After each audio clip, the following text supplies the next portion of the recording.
Hello, Mark Jagani, and this is Straight Talk. Me today is Emily Lau. Emily Lau, a familiar figure in Hong Kong, formerly a legislative councillor and also chairperson of the Democratic Party. Now, to stay or not to stay in LegCo, the opposition had to decide this extended LegCo. They did a polling. The polling was inconclusive. You know, whether they should stay or whether they should not stay, there wasn't a threshold to make a decision. They have to make a decision. What do you think they should do? Well, I think they should stay. And of course, originally, they wanted to stay. But because there are different views within the party and also in the society, so they decided, let's do a poll. And then these people agree. Those who were opposing it, they agree. Of course, there are others who would not agree and they say, don't need to poll, just get out. But I think they should stay. Now, if they have to make the decision themselves, then they have to think about it carefully and come out and tell the public, if they decide to stay, why they want to do it. I think Hong Kong people understand the difficulty we're in, and many feel that if we don't go in, then they will pass very horrible legislation, proposal to reclaim the Lantau, and all these things that many people do not support. I admit there are people who may support them. The society is very split. But there are those who support the pro-democracy camp who think legislators should be sitting in a chamber to voice their concerns, to cast their votes. But shouldn't they stand their ground and say, this thing is illegitimate, we don't have a mandate, therefore we will leave? Well, actually, for all these decades, I don't think LegCo has been that legitimate. I've been sitting next to people who got in because they got what, about 120 votes? Well, that's the harsh reality of Hong Kong. And we try to overturn that, but we have not succeeded. But we still fight every inch of the way. And so, if people don't like it, fine. Next year, we hope there will be elections. But I'm not sure. If there are elections, they will go and fight. And if people thought they've done it wrong, they will not vote for them. So your point now is, in your mind, they should stay and fight even if they don't have enough votes in LegCo at this point, Of right? course. All right, okay. Now, Emily, switching to another topic, you were a journalist before as well, before you became a politician. You know, last week, all of a sudden, out of the blue, the police redefined the meaning of what a journalist is. Now, it means that the government is deciding who is or who is not a journalist. What kind of message does that send you? Well, I think it is awful. Although the Chief Executive, Carrie Lam, and the Chief Secretary for Administration, Matthew Cheung, came out and said, oh, nothing has changed. There's still press freedom, you know, underpinned by the basic law and all that. But of course, if that is the case, why do we see so many press conferences by journalist groups, by social media groups, all these people coming out and saying, oh, it's very bad, press freedom's being eroded. And the Foreign Correspondents Club, of which I'm an associate member, they came out and issued a statement saying exactly what you said. They've taken away the right to determine who's a journalist from the news organization and put it in the hands of the government. And then what happened? The Ministry of Foreign Affairs office came out and scolded them and said they were interfering in Hong Kong affairs. But Emily, to be fair also, I was at a lot of these protests last year as a journalist. No, I think, Michael, now that you mention it, I don't think you can go and report anymore. Is that right? Although you've been a journalist for so many decades. Right. Is it right? I don't know. You cannot go anymore. I don't know. I have to find out whether I can go or not. Hope you don't get arrested. But the thing I was going to say was, there were a lot of journalists who were not really journalists. But How do you know? That. How do you know? Well, because did they tell you that? Yes, actually, some of them actually came up to me and said, I want to stand next to you because I'm not a real journalist, and maybe then I can get away with it. And there were a lot. Did you ask them why they were there? I think they just wanted to be part of it to see what's going on. So that there were a lot of journalists who you couldn't tell real whether they were... journalists, and there are others who are not. Yeah. But even the police, I think they said publicly that even after this change, people can still get out your camera, your phone, and take pictures. You can do that in public areas, Yeah, yes. still you can do it. The only thing they say you cannot do is if they cordon off an area, then only those that they recognize can go in and the others can stay outside. But of course, at one of the press conferences, some photojournalists said, no, even those who were outside, they were harassed by the police. The police went up and said, who are you and all that? So they get very, very concerned. And I think if they continue behaving like this, in no time, you will see journalists or no journalists get arrested. And so it will send a very bad signal to the world. You were the chairperson of the Journalists Association. Is there a way we can solve this? I mean, for example, have an issuing body that issues a press pass. Now, the government says they will no longer recognize the press pass of the Hong Kong Journalists Association. And also the Photographers Association. They will only recognize big companies. But one way to solve this is to have a body that both sides agree that issues press passes. Is that a good idea? Well, I think they should sit down and talk about it. Before the changes were made, the arrangement then, they were a result of discussions. And they've been carrying on for many decades. Now, if the police feel that, something is not right, they should sit down with all these, many of these press associations, journalist associations, and tell them what their concerns are and ask them, hey, what do you think can be done to accommodate all these people? Because now even student journalists from the universities, they can't do it. They cannot do it. Freelancers can't do it. That's why you can't do it. And this is ridiculous. I'm sure a way can be found to address their concerns and also to make sure that journalists can go about doing their job. Now, when I worked in the U.S., I had a press pass from the Congress. The Congress issued me with you apply for it, and I got it. And then once I got the press pass, then it was recognized everywhere I went, in the White House, in the State Department. Is there an organization that can issue that kind of a press pass in Hong Kong? Maybe the Legislative Council or Information Services Department? Somebody had a pass from LegCo, Secretariat, and showed it to the police. The police, no. They already say they don't recognize the LegCo pass. So I think the thing to do is... The LegCo pass is not recognized. That's what I heard on the news, that this person had it and showed it to the police, and the police said, no, we don't recognize it. So I think they need to sit down and calm down and discuss it. Because if they start arresting journalists in the future, gatherings or protests, it would look very, very bad. But the trouble is, it seems they don't care anymore how bad they look or whatever. And then they will come out and say, oh, this is a completely free press, everything in line with the basic law. It's just like the Communist Party. When they do whatever they do, they will say this is in line with Marxism, Leninism, and the thought of Mao Zedong. Now, it's true that the police have redefined what a journalist is, but some people point out to the fact that, well, you're sitting here and expressing your views, and therefore that is free media.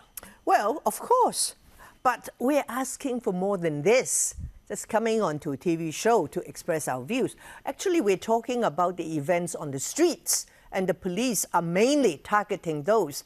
And of course, when something like that happens, many people turn out to cover it, and they say, oh, you're a fake journalist. That's why we want to eliminate you. Do you see this as a step-by-step erosion of media freedom, a deliberate step-by-step taking away media freedom in Hong Kong? Well, I think that's my impression and the impression of many journalist groups which have, expressed concern in their press conferences. Because this is something that was allowed for a long time. But then they come out and say, they say we have a problem because you have too many people surrounding us. We cannot do our job properly. Okay, if that's a concern, sit down, talk to the media groups. Why do you think it happened now? Is it because of the national security law? Well, it happened last year. And they have been very unhappy why have for they many months. redefined? Oh, why this thing? Yeah, yes, of course. It could be related to the national security law, could be related to, I don't know. They just seem to think that now is the time to pounce. But I think that what should journalists do? Fight back? Of course we should. Not just journalists, all Hong Kong people who cherish freedom of expression, press freedom, they should speak out and tell the administration, tell Beijing that, we will not wear it. But we are reasonable people. So the way to resolve a problem is to sit down and talk. I was with Ip Kok Him a few days ago, and I asked him to help to set up a meeting. And of course, it hasn't happened. And I think they should sit down and talk to them. Should the Journalists Association take this to court and fight it? I think they're considering it. Of course, this is a very legitimate avenue. Of course, they should explore all the avenues open to show that they are very determined to defend press freedom, freedom of expression. And freedom of expression, as you see it now, is slowly disappearing. Of course. Because of the national security law, so many people have said publicly or privately that they are very afraid to express their views, even in private. Okay, quick break. See you soon, don't go away.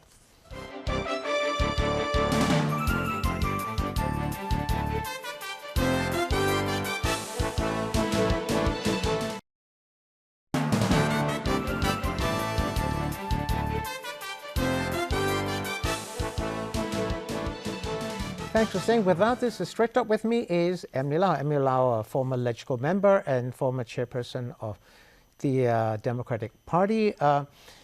Now, we mentioned the national security law, and you say that is, people are afraid of it, and they don't even dare speak or say things privately. Yes, because people could report it if we talk in private. Are you afraid of it? If I'm afraid, I won't be sitting here. But there are people, and we have to respect them if they are very concerned. And I don't know whether you have this problem, but I talked to some foreign journalists, and they tried to do interviews, and they told me that quite a number of people have turned them down. People who used to give interviews to local and foreign media, but now they say they are not prepared to do it. So, but if people are concerned, Michael, you have to respect it, because if something should happen to them, like if the national security, they are coming in to arrest me or arrest you, there's nothing anybody else can do.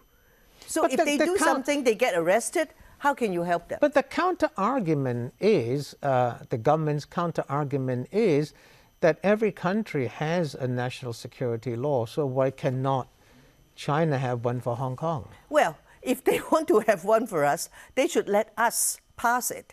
So we have public discussion, consultation. But LegCo opposed it. Even when you were in LegCo, you opposed Article 23 national security legislation. Because of the way they behave. And also they try to criminalize free speech. Now, Michael, that's the thing that many people are afraid of. Free speech or some posting that you put on Facebook or Instagram, and then they would take it and say, you have broken the law. So that is the thing. So what you need to do is you talk to the people. And the legal profession, they recommended many times that if you want to pass a law on that, why don't you refer it to the Law Reform Commission, where all the people are appointed by the administration, let them have a look, come up with proposals, or you have a white bill, so that people can have long discussion. But all these were completely rejected. But the fact of the matter now is the national security law is here to stay. Now that it's here to stay, as you say, people are afraid of it, and a lot of people have become silent. A lot of protests that used to happen are not happening. Even the October 1st protest now has not been allowed. And the excuse or the reason was it could become violent, and also social distancing rules. We used to be a place where we had protests every other week or every week, small ones, but we used to have them, right? Now it seems like we don't have any more protests. Is Hong Kong's character changed? I don't know. I think Hong Kong is, changing so rapidly. Many people don't recognize it. But you say that we don't have that many protests anymore. Partly, of course, the police would not give permission. But the other, of course, is the pandemic, the virus. People are concerned, and rightly so. So I think if the pandemic is over, and if the police would give permission, and they should, I think you will still see peaceful marches. In large numbers, like 1 million people and so on. But you're right, because many people have told me that Hong Kong is now beyond recognition. It has changed so much. And people are frightened, and many people, of course, are fleeing, they are emigrating, and many people conduct self-censorship, where there's journalists, artists, teachers, politicians, many things they won't dare to say and do. And so I think I was writing an article. I still do some articles occasionally.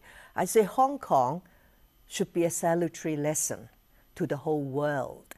That is, within a very short time, a period of months, a few months, all these things that you've enjoyed, personal safety, freedoms, rule of law, could just be evaporating before your very eyes. You see that it's being evaporated? Of course. If you talk to some people, they will say, oh, the rule of law is dead. No more freedoms. I don't agree with that 100%. But it is fading away very fast. But the Chief Justice issued a very long statement saying that they will protect the rule of law, right? So he should. And the judges too, and the legal fraternity, and journalists, all of us. It's not just the duty of the CJ. It's everybody's job to defend the rule of law. How do you see the rule of law being eroded? Well, people say there are politically motivated prosecutions. And also, if, during all the protests in the last year and more than 10,000 people have been arrested, over 2,000 have been charged, but not a single police officer has been arrested, and you've seen so many pictures of them beating people up like that. Where is justice? But then the thing is, some of those protests were quite violent. Yes. And one thing that the pro-establishment camp has always challenged the opposition is you have never condemned that violence. I have never supported violence. I've said it many times. I don't support violence, and the people I meet, many here and overseas, they say, Emily, please tell them, we don't support violence. I say, I agree with you. I don't support violence, but what about police brutality? Have they, those pro-Beijing politicians, what have they said about police brutality?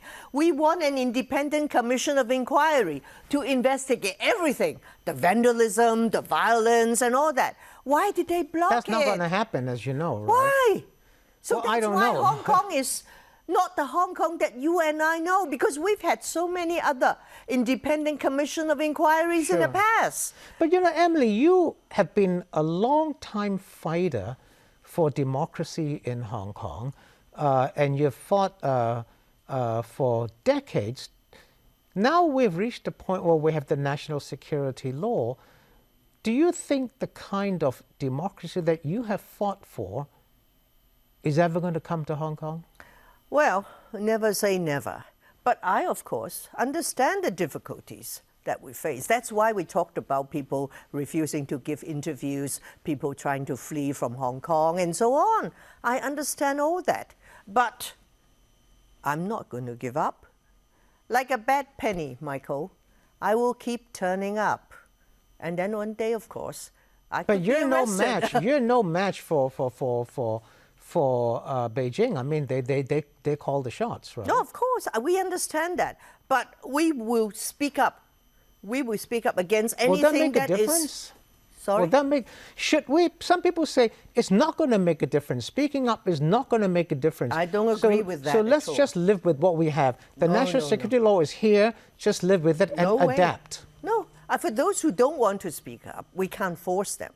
But for the others who love Hong Kong, who cherish our free lifestyle and all those things that are evaporating, they will speak out. They should speak out. And if you look at history, wow, the number of people who have given their lives fighting for things they believe in. So we're not going to stop. Yeah, there are reports that a lot of people are emigrating or applying for BNO passports and leaving because they don't have faith in Hong Kong anymore. Do you want these people to leave, or you want them to stay here and fight for what they believe in? I want them to have the freedom to decide what they want to do. Will you stay or will you go? I have no plans to go. I don't even have a BNO.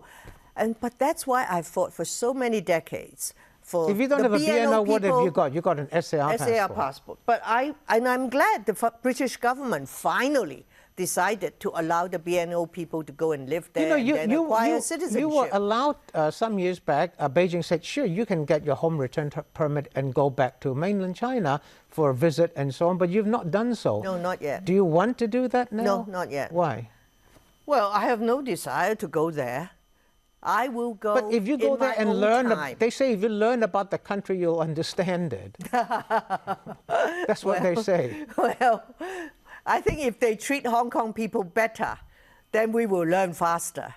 Because many people, particularly the young people, learn by looking at how they treat the 7 million people here. Do you think, finally, you know, the opposition rejected this one person, one vote for the chief executive? It was not full democracy because the candidates had to be pre-screened.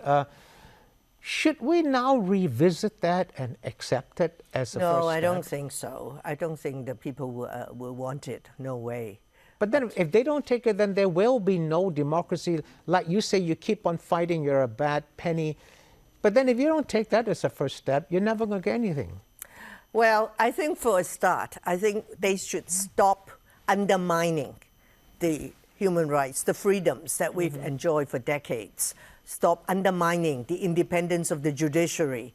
Stop undermining the people's sense of personal security. All these things. Let's go back to that first. And then let people speak their mind, and let's have civilized discussions. And we'll start with the police. Should the democratic movement, the democracy movement, the opposition, instigate or start this, take the initiative to start this dialogue? I think many of the people there, they do not object to dialogue. There are some who don't, and I disagree with them. And they accuse anyone who wants to have a dialogue of a betrayal. I don't support that. But the dialogue, the gesture, has to come from the people in power. They have to initiate it. And they have to be ready to say, okay, let's have a dialogue. There is something, some concession I want to give to the people to let them think that, you know, we really understand your concern and we want to address them.